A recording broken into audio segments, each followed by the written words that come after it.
So I want to thank you all in advance for listening to me share my gun violence survivor story.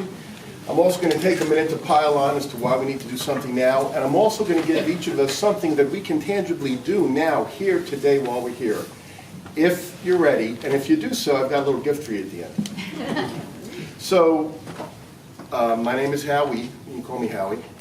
Fertig. I live in Wayne, New Jersey. And I'm a husband, a father, a brother, and an uncle, and I'm a gun violence survivor. People who knew my father, Sheldon Fertig, and me, or who've seen pictures of my dad and me, often remark on how much we look alike, and that makes me smile.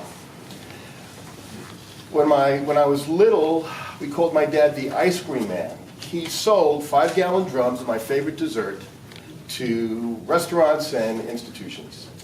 And on hot summer nights, he'd come home really late and he would pick me up at the door and he'd call me Gab the Gabe. My middle name is Gabe. He'd carry me into my parents' bedroom. He'd peel off layers of sweaty thermal underwear and he'd say, "Howard, Gabe, don't get paid for your brawn, get paid for your brains." And that always stayed with me. He used to love to sing in the shower, especially the song, "The Impossible Dream," from the Broadway musical Man of La Mancha, which, if you don't know, is an aspirational story about doing the right thing no matter who you are, no matter what the cost. And that was part of my family's culture back then. We were also very involved in our synagogue. My father in the mid-70s was president of the synagogue of the temple, and he was sworn in by one of our first women congressmen, Bella Abzug. My mother, my little sisters, and I were very proud of my dad. Then, on October 23rd, 1976, my father was killed and my mother was critically injured in a robbery at our family store. It was the first Saturday in a long time that I took off. I was a college freshman and I was visiting a friend who started school out of town. I came home that day. I told my 10-year-old and my 14-year-old sisters that our father had been murdered that morning and that our mother was hospitalized with a broken pelvic bone and she wouldn't be home for weeks. We buried my father with the help of family and friends. We mourned for a week. I took a leave of absence and I went to work full-time in the family store until my mother healed. The first order of business was going in and mopping up my father's dried blood from the spot where he was killed 10 days before. For the next year, every day, I smoked marijuana, pot, I got high. And every night I would drive to the park, crank up the music, smoke a joint, and when the Billy Joel song, Captain Jack, about a teenager whose father committed suicide and who felt nothing but emptiness all the time, when that song came on, that's when I did the singing. Fast forward 10 years, I'm an art teacher for emotionally handicapped boys whose parents have lost custody of them. I could not believe how these kids would act in class until I read their case studies. And then I felt if I were them, I would act worse. Then after reading those case studies, I imagined these kids growing up, finding it hard to get a job, hard to keep a job. And if they were desperate for money, and given the gun laws we had then, and to a great extent we still have today around this country, if they were able to get a gun, maybe they'd rob a store. And if that holdup went awry, maybe they'd shoot somebody. And maybe they'd kill somebody.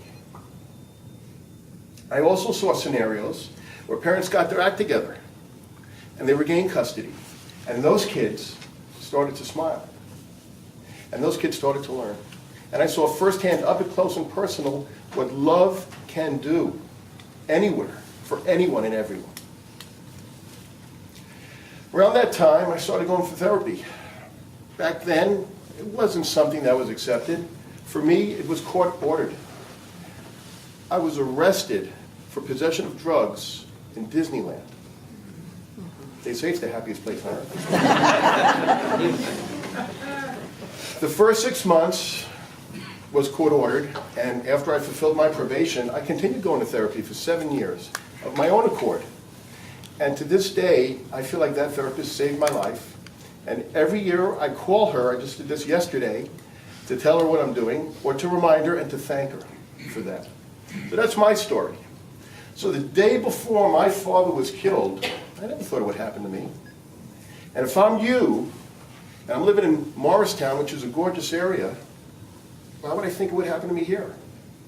Let me ask you a question. Have you ever been to Sandy Hook? Newtown, Bethel?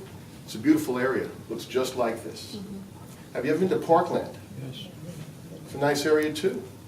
I looked up Columbine, which I've never been to, which is a suburb outside of Denver. The median income is higher than it is in this area. So what are we waiting for? If we don't do this now, when are we going to do this? Right? More data, 33,323 people on average every year, based on the information from the Center of Disease Control, are killed by gun violence. Every day today, there are on average 100 people who are being killed by guns. If we don't do this now, when are we going to do it? So here's the action. Let me ask you a question if you're ready for this. This is what I did. So I'm asking you to do what I did without suffering the consequences, right? You can just go to momsdemandaction.org. You can donate. You can buy some merch. You can get this t-shirt. But you can't get this survivor pin. This is not for sale. And you don't want to earn it. And if you want to do everything you possibly can to not earn this pin, then I'm asking you if you're ready to join us, to join Moms Demand Action. Are you ready? Yes. Yes. Are you ready? Yes. Three simple steps. And if I could do this, which I did, you can do this, right? You text. If you got your cell phone now, I won't feel it's rude. God knows people are always looking at their phones when I'm talking. Take your phone out now, or if you don't want to do it now right after, take it out and text the word ready. That's why I'm asking if you're ready. Text ready to 64433. Just text ready to 64433. You're going to get a response. It's going to ask for your zip. You give them your zip. It's going to show you, they're going to let you know where the local Moms Demand Action group is. And there are over 400 groups in this country, all right? When Shannon Watt started the organization after Sandy Hook, we now have over 4 million members. But we need more all over the country. And think about how great you're going to feel when you join, when you can tell your kids, when you can tell your parents, your friends, your loved ones, especially ones who aren't in as gun sense law as in a state like we have here, where there are sensible gun laws that are being enacted, especially when they're in other states and other parts of the country. Imagine how great you're going to feel, because this is going to happen. We're going to do this. So be part of it and join us right now, today. Do something tangible in addition to what we're talking about, right? So here's the gift. The gift is that if you join us and you go to a meeting, the next meeting is coming in within the next few weeks. It's just an hour of your time. You're going to be able to take whatever strengths you have, whatever skills you have, whatever you love to do, especially if you're not able to do them in your work of employment. And you're going to be able to contribute. And you're going to feel so great about that. And you're going to hear other stories like mine. And you're going to know how precious life is. Because I can tell you, this happened 42 years ago. This is the first time I'm telling the story in public. And you never fill that void. You never fill that void. So if you want to appreciate every day without having to lose somebody, join us. And in closing, the way that this feels most tangible to me on a day-to-day basis is with the following saying, which you may have heard. Yesterday, it's history. Tomorrow is a mystery. Today's a gift. That's why we call it the present. So I wish you and your loved ones the ability to unwrap your gift every day for years and years to come. And thank you in advance for supporting us, for contributing to us, and for joining us in enacting sensible gun laws and eradicating gun violence from our United States.